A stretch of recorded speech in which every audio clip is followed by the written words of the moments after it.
What is up, guys? Boris here, and today I'm coming to you guys with another One Piece theory. This time, I got a request to cover, my thoughts on Vegapunk, and I am getting a lot of requests. So I have a lot of theories that I want to talk about. Most of them have already been covered by a lot of people, but if people really want to talk about them, I decided I'll probably give my thoughts on the theories instead of actually covering them. But in this case, this is a very interesting theory that I have been following for a while now. Back 26 again, he did a good theory on it, as well as this person, this user named Blaze on the Oro Jackson forums. And then, I threw in my own thing at the end here, this video. This is a very interesting theory that states that Vegapunk is possibly a descendant of the Moon people, and there's a lot of evidence supporting it, which I'm going to cover in this video. So without further ado, let's just get into it. Now, Vegapunk is a very elusive character in the world of One Piece, but we have seen him once before, like in his actual physical appearance, although it's from the back and it's a shadow, but it was back at Punk Hazard, and we saw a silhouette of Vegapunk. If you guys notice, he has an elongated head and like short ears that stick out from the sides, and this part's from Beck's 26 theory. He points out the similarities between that silhouette and a certain person that we saw in the end of the cover story, whose name is Dr. Tsukimi. Now, Dr. Tsukimi is the person who built these automaton robots that end up going to the moon, and I'll cover that in a little bit.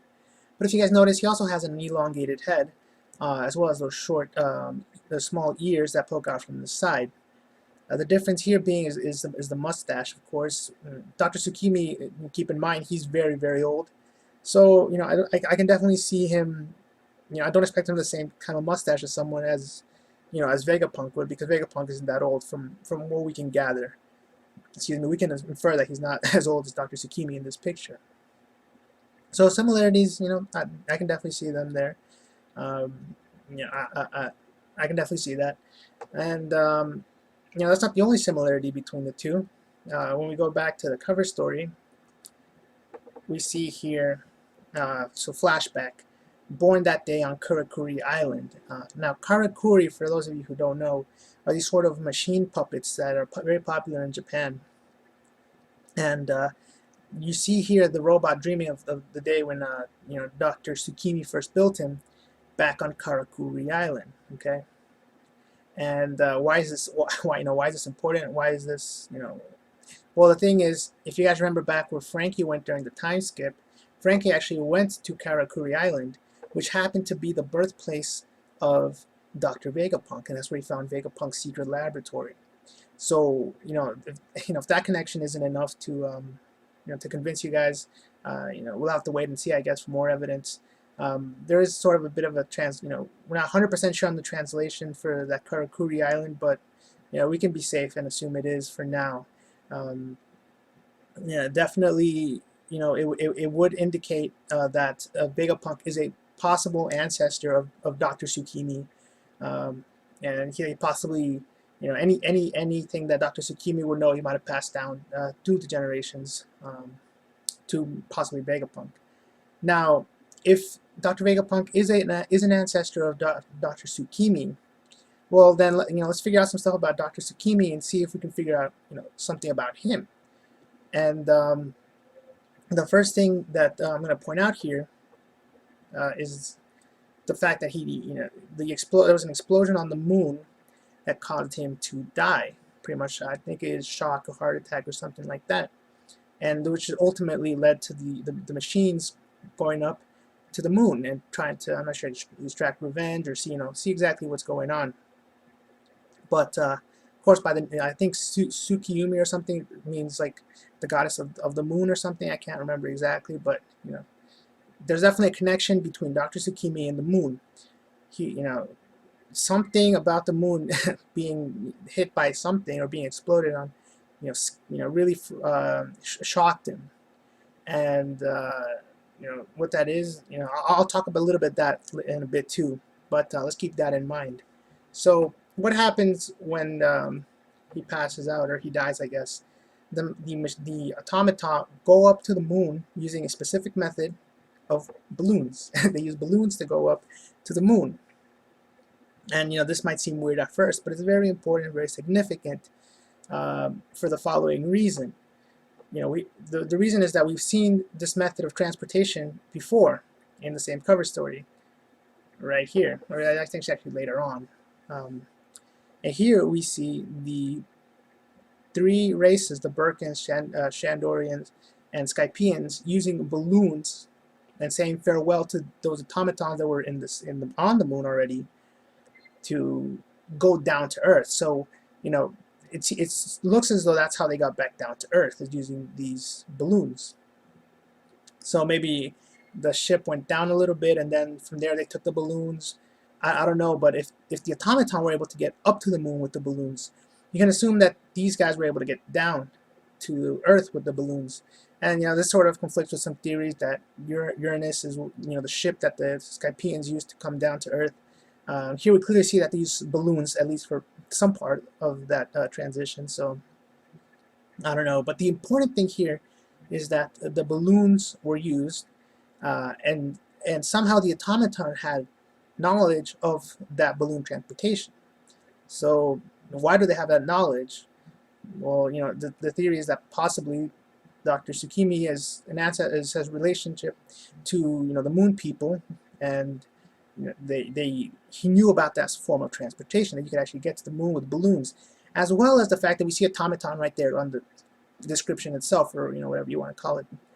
So we know that those automaton existed on the moon. So yeah, and they're very similar. So we can assume that Dr. Tsukimi is from the moon because A, he got shocked when the moon was damaged.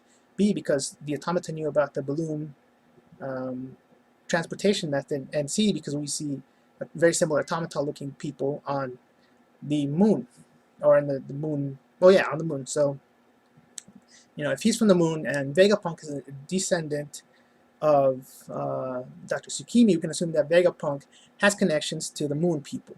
Now, whether he's Will of D and stuff like that, we don't know yet, but definitely connected to the moon people. Now, that's it for those two theories, but I have something else to add. One of the person in the comments said that Vega actually refers to the moon, or to a specific crater on the moon.